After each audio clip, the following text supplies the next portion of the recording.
Subha Sutta. Morality, concentration, wisdom. For free distribution only, as a gift of Dhamma. Thus have I heard. Once the Venerable Ananda was staying at Savatthi, in Yeta's grove, in Anathapindika's park, shortly after the Lord's final passing. And at that time the youth Subha, Todaya's son, was staying at Savatthi on some business.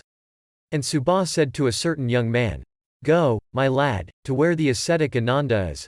Ask him in my name if he is in good health, free from fatigue, strong, vigorous and dwelling in comfort, and say, it would be good if the Reverend Ananda would, out of compassion, visit the dwelling of Subha, the son of Todaya." "Very good, sir," replied the young man. Then he went to the Venerable Ananda, exchanged courtesies with him, and sat down to one side.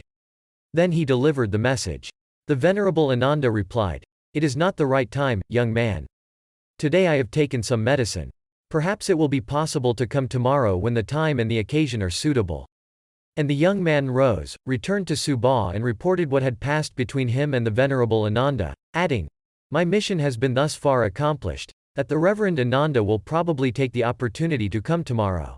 And indeed, as that night was ending, the Venerable Ananda dressed in the early morning, took his robe and bowl and, accompanied by the Venerable Setaka, came to Subha's dwelling, and sat down on the prepared seat. Then Subha approached the Venerable Ananda, exchanged courtesies with him, and sat down to one side.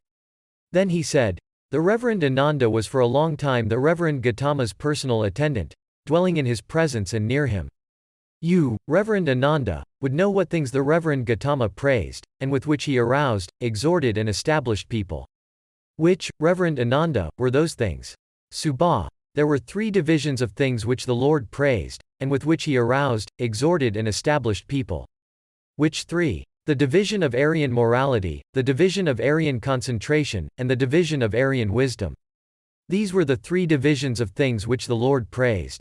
"Well, Reverend Ananda, what is the division of Aryan morality which the Reverend Gautama praised?"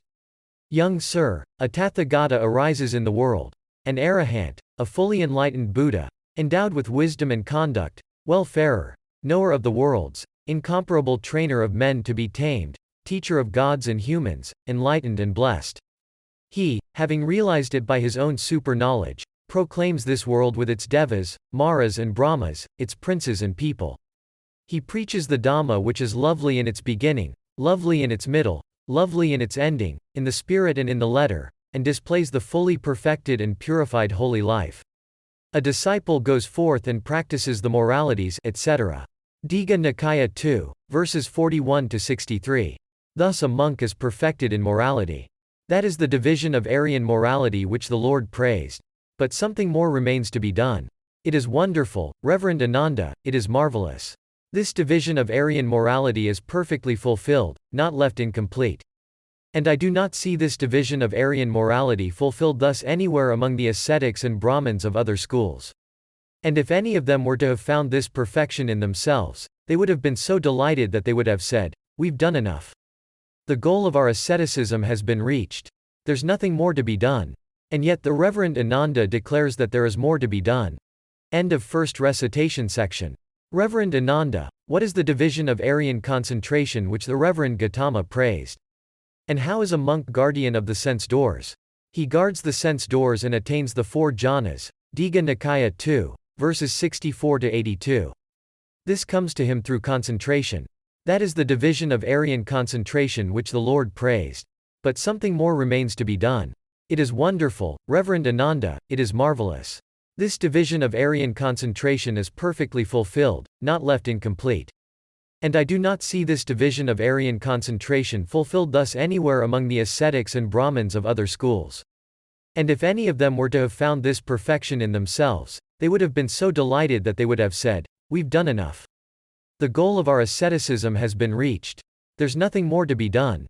And yet the Reverend Ananda declares that there is more to be done.